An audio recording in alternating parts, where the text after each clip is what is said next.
Bonjour la famille Senseiya, c'est Juan et vous êtes sur la chaîne Univers Seiya. Alors aujourd'hui je vais vous présenter la mid-close du mois de mai 2023 qui est Hilda de Polaris réédition au Revival Bandai.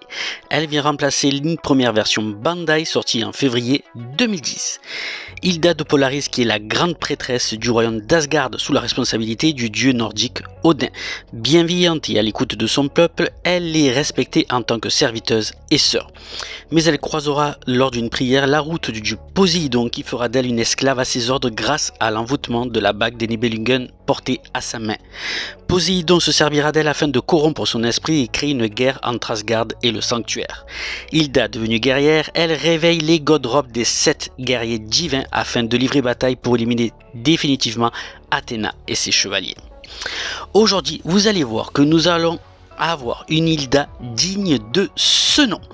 Cette figurine, j'ai pu l'acheter sur la boutique Luna Park Store en import du Japon. Vous avez le lien direct sous la vidéo pour encore acheter la figurine si elle vous intéresse et le lien afin de visiter les différentes licences HS Figuarts ou autres de cette boutique.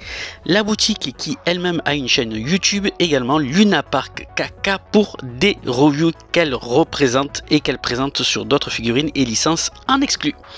Allez, on va découvrir la boîte de cette Hilda de Polaris avec la face avant, toujours ce fond sombre avec la forêt enneigée Asgard, l'anneau des Nibelungen aux quatre coins de la boîte, le nom de Hilda de Polaris, la représentation terrestre de Odin en haut et Hilda dans sa forme guerrière, lance à la main. Dommage que la lance soit coupée sur la face avant. Et une image en transparence de sa version prêtresse sur la gauche. Dessous les inscriptions mid-close, les stickers et logos Bandai, Bandai Namco, Tamashii Nation, Tamashii Quality et la Toei. Sur un côté, Hilda de Polaris assise sur son trône fourni à l'intérieur. De l'autre côté, une position plus attaque avec la main montrant l'anneau des Nibelungen. Le cover du haut, toujours la constellation de la Grande Ourse qui est le symbole des étoiles correspondant aux 7 guerriers divins. Mais l'étoile Polaris que vous voyez un petit peu excentrée est aussi une étoile quasi collée à la constellation de la Grande Ourse du même nom que Hilda, Polaris.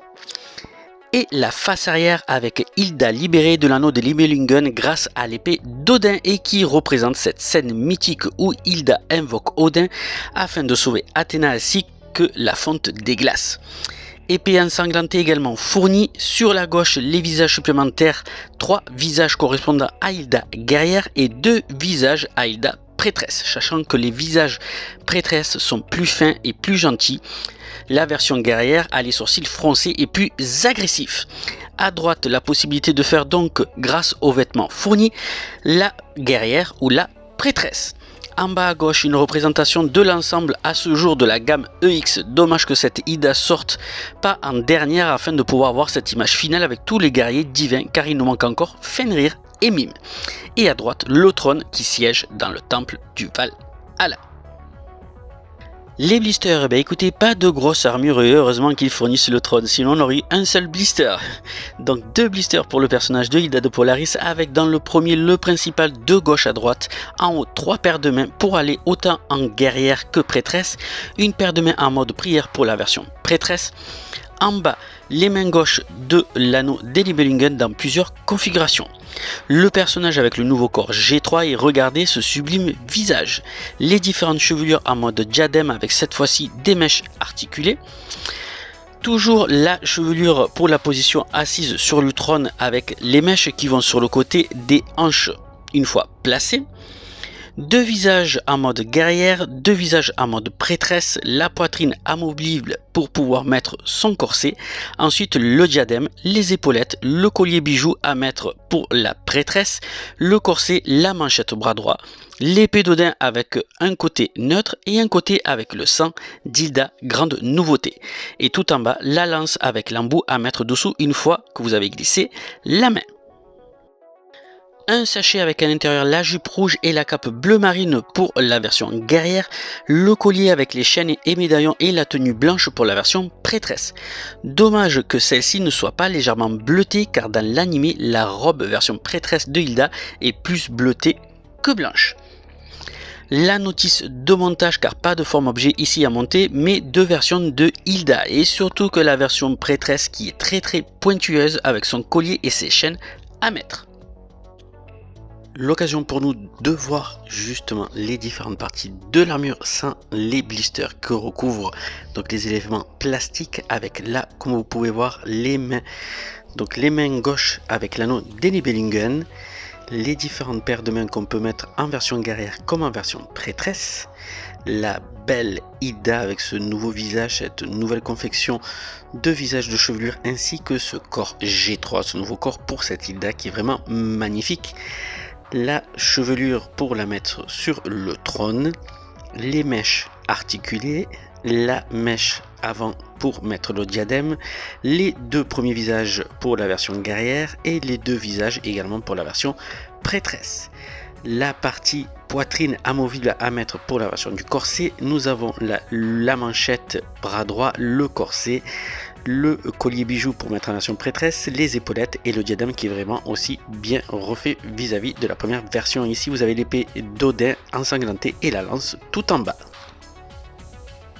Les quatre visages pour cette Hilda que vous pouvez changer à votre guise afin de pouvoir la customiser, on va dire, les différentes paires de mains version guerrière et prêtresse, et puis les paires de mains pour l'anneau d'Nibelungen aussi à positionner comme vous le souhaitez.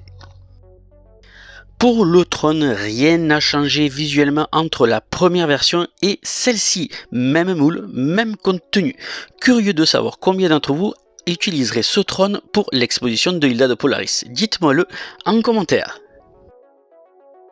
Le corps G3 de cette Hilda de Polaris qui est vraiment la nouveauté de cette version Revival, celui qui est déjà utilisé pour les corps de Marine de Kyoko ou récemment Thétis en exemple, un corps mieux fini que la première version avec plus d'articulations, un design mieux fini, un vrai corps féminin qui met bien en valeur le personnage ainsi que les meilleurs posings.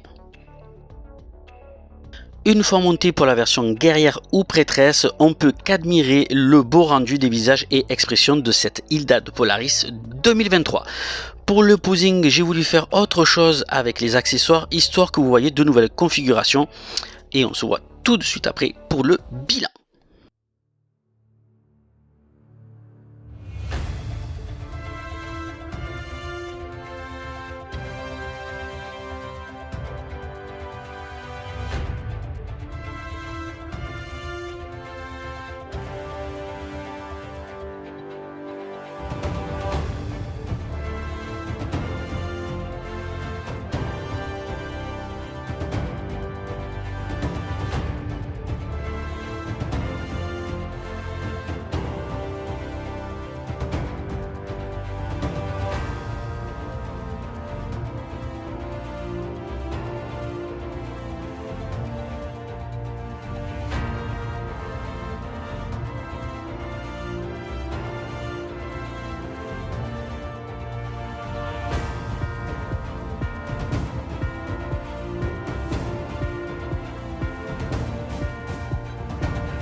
Allez, on va attaquer le bilan par les points négatifs de cette Hilda de Polaris.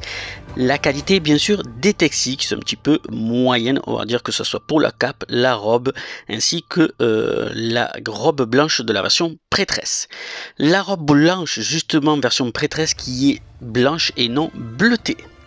Je pense que le cheval d'Hilda justement en termes de bonus aurait été vraiment mieux que le trône. Je trouve qu'on l'avait déjà eu dans la première version et ils auraient pu s'abstenir sur cette version là, version revival, peut-être nous présenter peut-être justement le cheval d'Hilda aurait été vraiment plus sympa. Pas de deuxième corps pour pouvoir exposer deux versions d'Hilda, que ce soit en version prêtresse ou en version guerrière, et le tarif un poil cher pour cette figurine là, malgré le fait qu'il n'y ait pas beaucoup de pièces d'armure et en plus qui sont en plastique. Pour les points positifs, écoutez, beau rendu de cette Hilda de Polaris, les visages qui sont vraiment sublimes en version guerrière comme en version prêtresse. Enfin une Hilda justement de Polaris de qualité. On va pas me dire que la première version sortie en 2009, tout le monde encore est à fond sur cette version là, sachant que cette version de 2023 est nettement et au-dessus de la première version.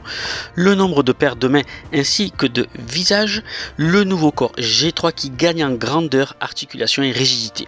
L'épée d'Odin cette fois-ci qui a le sang qui coule de la main de Hilda, un côté neutre, un côté avec le sang, plutôt sympa pour faire cette fameuse scène mythique de Hilda. Bilan de cette Mythos de Hilda de Polaris Revival, figurine de grande classe qui élimine sa version antérieure de 2009. Cette Hilda est magnifique, vous envoûtera et sublimera votre vitrine. Maintenant, tarif un peu cher pour du full plastique malgré le design des pièces ainsi que des visages. À vous de voir si vous souhaitez remplacer ou garder votre première version. Voilà les amis, c'est la fin de cette review sur Hilda de Polaris version Revival.